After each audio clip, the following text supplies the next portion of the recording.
On est en 2016, sur le plateau de France 2, lors d'un débat politique très suivi. L'ancien président Nicolas Sarkozy lance cette phrase. Dès qu'on devient français, nos ancêtres sont les Gaulois. Et là, l'assistance applaudit. Les réactions s'enflamment sur les réseaux sociaux. Pour certains, c'est une affirmation d'unité. Pour d'autres, une négation brutale de la diversité française. Mais derrière cette formule, une question bien plus dérangeante se cache. Peut-on appartenir à une nation sans partager son récit officiel? Peut-on être pleinement français quand l'imaginaire collectif vous place toujours à la marge? Quand vos origines, vos croyances, votre nom ou votre typicité vous assignent à un ailleurs que vous n'avez pas choisi? C'est tout l'enjeu du multiculturalisme. Utopie généreuse pour les uns, illusion dangereuse pour les autres. À travers ce mot, ce sont deux visions du monde qui s'affrontent. Et aujourd'hui, elles traversent la société française comme une faille invisible. Alors, avant d'ouvrir ce débat, je te demande une chose. Si tu crois qu'il est temps d'entendre d'autres voix, si tu penses que ces sujets méritent mieux que des slogans, dans ce cas, abonne-toi à la chaîne, mets un like, active la cloche, laisse un commentaire. Et si tu veux soutenir ce travail, tu peux le faire aussi via ma page Tipeee. Même symbolique, ton soutien reste très important. Merci à toi. Maintenant, installe-toi confortablement, car ce que tu vas entendre, ce n'est pas un verdict, mais un récit, celui d'un pays qui ne sait plus très bien ce que signifie être ensemble. Le multiculturalisme. Ce mot est dans toutes les bouches, et pourtant, sa définition reste floue, mouvante et souvent piégée.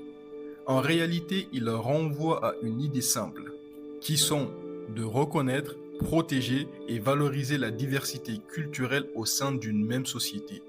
Pas seulement la tolérer, pas la folkloriser non plus, mais l'intégrer pleinement dans le projet national. C'est une vision du vivre ensemble fondée sur la pluralité assumée, à l'inverse de l'assimilation qui impose une norme dominante à tous. Et encore plus à l'opposé du communautarisme qui renferme chacun dans son propre groupe ethnique. En théorie, ça semble évident. Mais en France, cette idée a toujours suscité méfiance, rejet ou encore malaise. Car ici, on préfère parler d'universalisme républicain. Un principe fort, hérité des Lumières, selon lequel l'État ne voit que des citoyens et jamais des groupes. Une société où l'égalité passe par l'effacement des différences. Mais ce modèle, aussi noble soit-il, oublie une chose. Les différences ne disparaissent pas parce qu'on refuse de les nommer. Elles s'expriment, elles s'imposent, et quand la République les ignore, c'est la société qui les gère. Et bien souvent dans la crispation. Officiellement, la France n'a donc jamais adopté de politique multiculturaliste. Pas de reconnaissance institutionnelle des cultures minoritaires, pas de statistiques ethniques, pas de quotas, pas de jours fériés pour les fêtes non chrétiennes. Le message est clair, on est tous français, eux c'est tout. Sauf que ce tout est parfois très théorique. Car dans les faits, la diversité est là, que ce soit dans les rues, dans les écoles, dans les visages, dans les noms ou encore dans les plats partagés. Mais elle reste une réalité vécue, jamais pensée, une évidence quotidienne, jamais valorisée. On célèbre la gastronomie, la littérature, la mode, mais les langues maternelles des enfants d'immigrés, leurs récits familiaux, leurs héros, leurs repères, tout cela reste dans l'ombre, invisible. Le paradoxe français est là, une société de plus en plus diverse, mais une république qui peine à le voir, une pluralité vécue, mais niée. Et ça a un prix. Le prix d'un sentiment diffus, mais tenace, celui de ne jamais tout à fait être chez soi.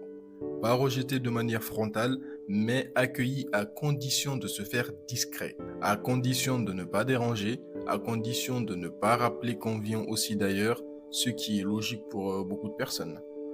Ce malaise, beaucoup le connaissent. Ils sont nés ici, ont grandi ici, votent ici, payent leurs impôts ici, mais à chaque crise identitaire, ils doivent prouver qu'ils méritent encore leur place. Et c'est là que le mot multiculturalisme revient, souvent comme un repoussoir. On l'accuse de tous les maux, que ce soit de fracturer la nation, de favoriser le communautarisme ou encore de menacer la cohésion. On lui reproche d'affaiblir les valeurs communes, de faire passer les appartenances culturelles avant l'appartenance nationale. Mais est-ce vraiment le multiculturalisme qui fragilise la société? Ou bien le refus de penser la diversité autrement qu'à travers l'assimilation?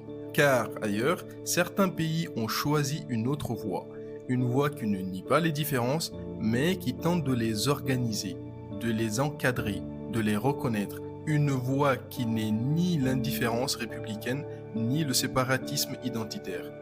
Et si cette voie-là existait vraiment? Et si la diversité, au lieu d'être un défi impossible, pouvait devenir une richesse assumée? Alors, il existe un pays où le multiculturalisme ne fait pas peur. Un pays où cette notion ne divise pas, ne crispe pas, ne soulève pas de polémiques enflammées dans les plateaux télé. Ce pays, je pense que vous le connaissez tous, il s'agit du Canada. Depuis 1971, le multiculturalisme y est une politique officielle.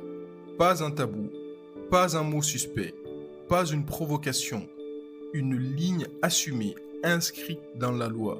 L'idée même que la diversité culturelle n'est pas un problème à régler, mais une richesse à cultiver, et qu'on peut appartenir à une même nation sans renier ce qui fait sa singularité. Là-bas, on peut être canadien et sikh, canadien et haïtien, canadien et vietnamien. On peut porter un turban ou un voile sans que cela remette en cause son adhésion aux valeurs communes. On peut apprendre l'anglais et le français tout en gardant vivantes les langues d'origine. On peut faire entendre plusieurs récits sans que l'un n'efface l'autre. Et pourtant, le Canada n'est pas un pays sans tension. Il y a des débats, il y a des crispations, il y a des ghettos aussi, mais globalement, les institutions ont tenu et la société a trouvé une forme d'équilibre. Et pourquoi me direz-vous? Eh bien, je pense que c'est parce que l'État reconnaît la pluralité sans s'y perdre, parce que les règles sont claires, parce que la diversité n'est pas laissée au seul rapport de forces sociaux ou aux communautaires, parce qu'elle est encadrée, pensée et accompagnée. À des milliers de kilomètres de là, en Europe, le contraste est frappant. Ici, le multiculturalisme n'a jamais été officialisé. Il s'est imposé de fait, par les migrations successives, par la mondialisation et par la démographie, mais jamais comme un projet, plutôt comme un constat, et souvent comme un échec. En France, en Allemagne, aux Pays-Bas ou encore en Belgique, la diversité culturelle est devenue le miroir de toutes les angoisses, qu'elles soient identitaires, religieuses ou encore civilisationnelles. Et c'est particulièrement visible en France. Le mot qui revient en boucle, c'est celui du grand remplacement. Un terme popularisé par les cercles d'extrême droite, devenu un slogan, une peur, un fantasme.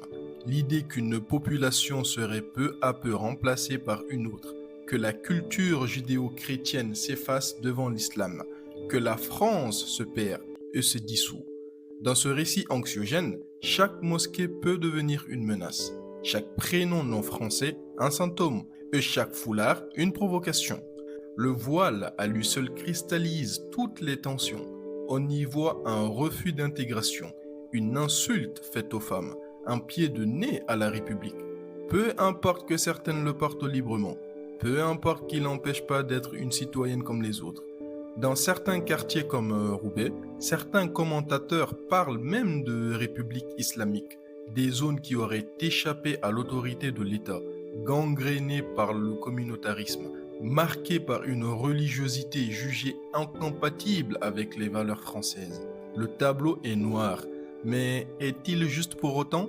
Car ce qu'on oublie souvent, c'est que la France est aussi une société sécularisée. Les églises se vident, les vocations religieuses s'effondrent, les symboles chrétiens ont disparu de la vie publique et pourtant, on exige des musulmans une discrétion religieuse absolue au nom de la laïcité. C'est là que le paradoxe devient dérangeant. On reproche à une partie de la population de vivre sa religion trop visiblement, alors même que la religion majoritaire ne se vit plus. On demande l'intégration tout en refusant la reconnaissance. On invoque les valeurs républicaines, mais on refuse de leur donner une forme concrète pour tous. Et pendant ce temps, les amalgames prospèrent. Le musulman devient l'étranger par excellence. Même né ici, même citoyen, il est renvoyé à une altérité fondamentale. Et c'est là que la fracture s'ouvre. Dans les discours, dans les regards, dans les institutions parfois. Et ce n'est pas propre à la France. En Allemagne, c'est la culture turque qui cristallise les tensions. Présent depuis les années 60, les immigrés turcs et leurs descendants sont encore souvent perçus comme extérieurs à la nation. Des Allemands de papier, mais pas de cœur.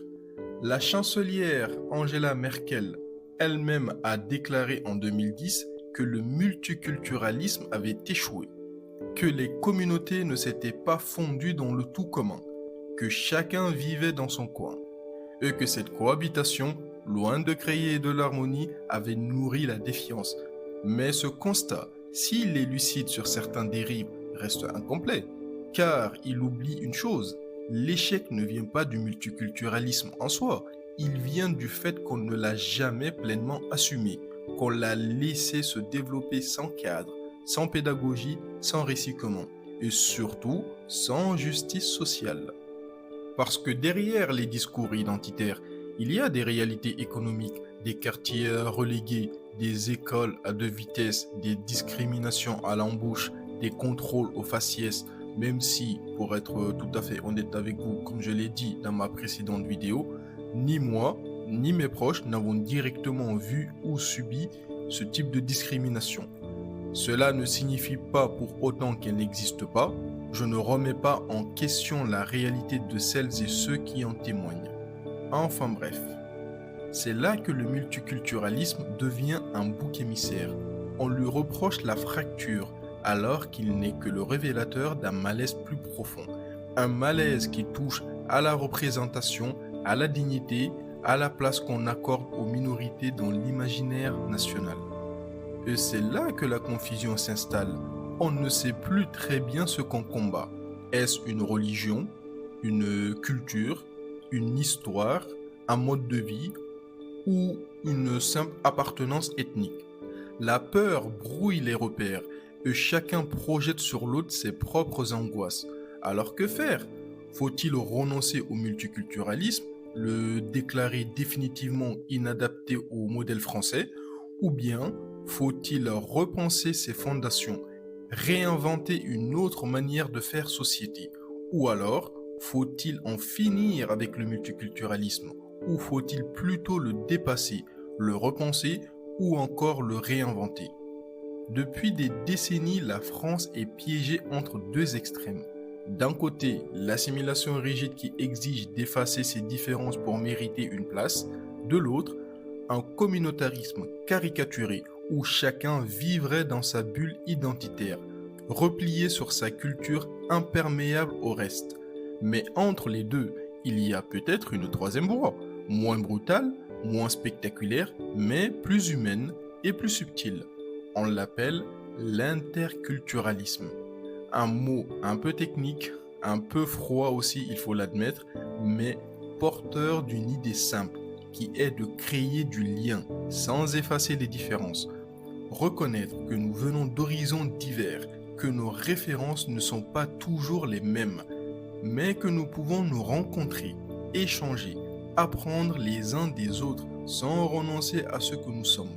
L'interculturalisme, ce n'est pas un slogan, c'est une démarche, un pari sur l'intelligence collective, un effort mutuel, celui de faire un pas vers l'autre sans attendre à ce qu'il abandonne ce qui fait sa dignité, sa mémoire, sa langue, ses croyances et ses habitudes.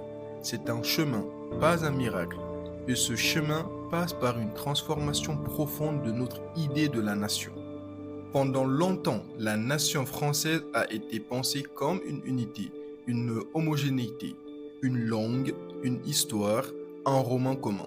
Mais aujourd'hui, ce roman doit s'ouvrir. Il doit accueillir d'autres chapitres, d'autres voix, d'autres mémoires. Cela ne veut pas dire renier l'histoire de France. Cela veut tout simplement dire l'élargir, l'enrichir, y inclure ce qui en a longtemps été exclu. Les tirailleurs sénégalais, les ouvriers algériens, les Antillais de la départementalisation, les enfants d'immigrés, les dom-toms et aussi les minorités invisibles. Il ne s'agit pas de diviser, il s'agit de compléter. Et pour cela, l'école a un rôle décisif. L'école peut transmettre un récit national qui n'oublie personne. L'école peut former des esprits critiques, ouverts, conscients des complexités du monde. L'école peut être un lieu de brassage, de rencontre et de discussion. Mais elle ne peut pas tout faire seule.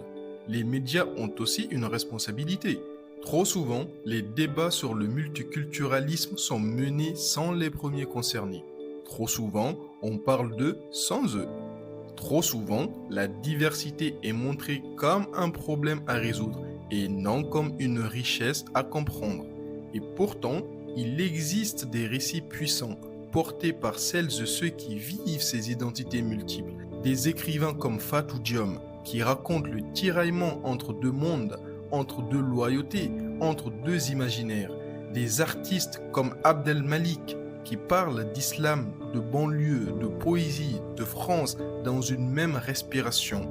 Des figures comme Kerry James, Rachid Benzine qui posent des questions dérangeantes mais nécessaires. Ces voix existent, elles sont là. Elles ne demandent pas la permission pour exister. Elles incarnent une France plus large, plus complexe et plus vivante. Et peut-être que c'est là la clé. Ne plus attendre qu'on nous autorise à être français autrement. Ne plus demander une validation, mais incarner, assumer, apporter. Porter une identité française multiple, fluide, mouvante, sans se justifier. Être à la fois d'ici et d'ailleurs, sans contradiction. Aimer la France sans renier ses racines. Et aimer ses racines sans trahir la France. Ce n'est pas simple, il faut l'admettre. Parce que le regard des autres peut être lourd. Parce que les injonctions contradictoires sont nombreuses. Mais c'est possible, à condition qu'on ne soit pas seul. À condition que la République reconnaisse ce que ses enfants sont devenus. À condition qu'on accepte collectivement que la nation ne soit plus une naissance figée, mais une construction continue. Et si finalement le multiculturalisme n'était pas une menace, mais une promesse inachevée. Et si la nation, plutôt que d'imposer une seule vérité, acceptait d'être traversée par plusieurs récits. À toi de répondre dans les commentaires.